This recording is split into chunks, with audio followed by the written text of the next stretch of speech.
Okay.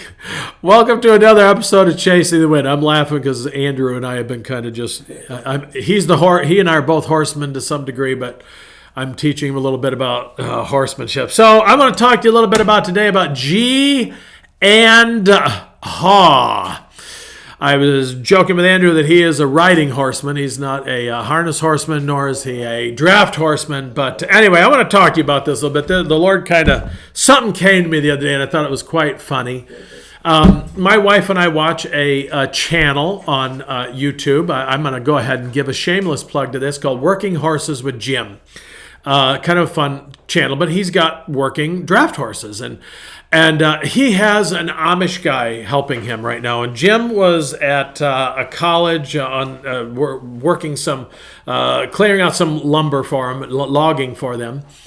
And so his wife was back at the farm, and they have a young Amish guy working for him. And so they were doing the video for that day. And it kind of cracked me up because he hitched up at one of the teams. And I'm watching him, and the Amish guy says to the team, G, which means right. And if you tell a good trained team, you don't even have to use the reins, if you will. They're lines when you have a team like that, but for reference, they're like reins. If you have a well-trained team, all you got to do is say G, and they'll step to the right. Or if you tell them Haw, H-A-W, they will go to the left. That's what G and Haw means. G means go right. Haw means go left. And it's going to look backward on the video, but you know what I mean. I'm going by my perspective here. So I'm watching this, and I'm observing this young guy, and I don't really mean to criticize him because they corrected it later on the next video, but he said to the team, G, but he pulled him Haw. He pulled on the left line. I can only imagine what these poor horses were thinking. What in the world is going on back there? Who's driving? He's telling us G, so do we go G or do we go Haw? Because that's the way he's pulling us. They went Haw, even though he told him G. I found this so funny because I thought this is an Amish guy. He should know what G. He grew up. He was born. They told him G and Haw as soon as he came out of his mother's womb, I'm sure. I thought it was so funny. And I'm like, and then I was like, and he did it several more times. I'm like, the horses are going to get confused. I'm just hollering at the TV, and I'm like, you're doing it wrong. Like I was there. Like he can hear me because he couldn't. So I had a good laugh about it. And then it was funny because then the next video they put out, they were, the Jim kind of talked about it a little bit, and they had a good laugh about it. And, I think probably the Amish guy was just a little nervous he wasn't being recorded. They didn't show his face. Well, they kind of did, but they weren't supposed to, and all that good stuff. Anyway, I digress. Here's what I got a charge out of as I was sitting there. We got to know our directions, people.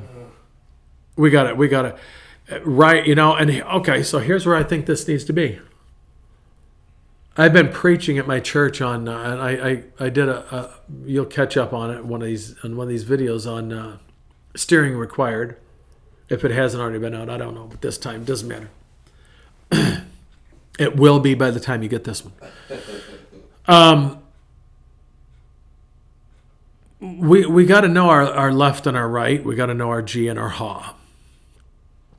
And the Holy Spirit's saying to me, let your yes be yes and your no be no. Okay, do we need to know our directions? Yes. And when we don't know our directions, the Holy Spirit will guide us. And the Holy Spirit's not going to tell you G and pull you Haw. If the Holy Spirit says to you G, metaphorically speaking, of course, he's going to pull you right. Because his yes is yes and his no is no. And that's what he tells us to do. And we might mess it up sometimes like this Amish young man did. But my point is this today, folks.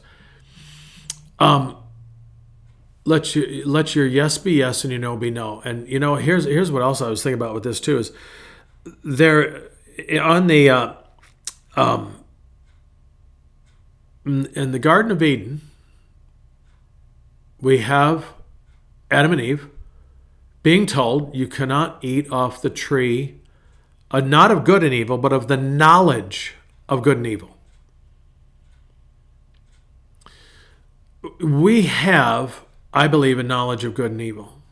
Now, God is our moral compass. He's got to be our moral compass. We cannot be our own moral compass. But when I think about that, if we see Adam and Eve as our parents, our earthly parents, our human parents, and they ate off that tree, that means that to me, it says they have a knowledge of good and evil. And I think people do know, okay, that wasn't right, unless you're a sociopath or a psychopath or something like that. Then that's a whole other story that I won't get into. But I think, we know sometimes when we've done wrong. We don't have to have, like the time I locked the vice grips on my brother's leg. Had it not been in self-defense, it would have been a wrong thing to do. I didn't need anybody to tell me that. But we need to let our yes be yes and our no be no, because as we're kind of driving our lives here a little bit, sometimes we have people in the car with us, so to speak, our spiritual car, and sometimes we have people following us. And so it's important that we know G and Ha. I don't think this young Amish man will do it again, by the way, because he knows now. He knows now. It's a good thing. He learned. He realized his mistake and he corrected it. But you and I have to do the same thing. We have to know G and Ha, and we learn G and Ha. Sometimes we make the way by walking it, by making those mistakes. But sometimes we have to let someone else tell us, "Don't go that way. Go this way. This is the way you want to go." And so, just going to let you sit with that one a little bit. And now, folks, you know the difference between G and Ha, because if all of a sudden I say G to you, you're going to go right automatically. Or I say Ha, you'll go left automatically. Or you'll just ignore me and do what you want anyway. But anyway, I'm going to leave it right there, Wind Chasers. Fun little thing, but sometimes the Holy Spirit, that's how He teaches us. And I want to encourage you, let your yes be yes, your no be no, your G be G, and your Ha be Ha, and follow the Lord and go with the leading of the Holy Spirit in your life. Till next time, I'm Pastor Mark. Keep chasing the wind, because the wind is chasing you. Grace and peace.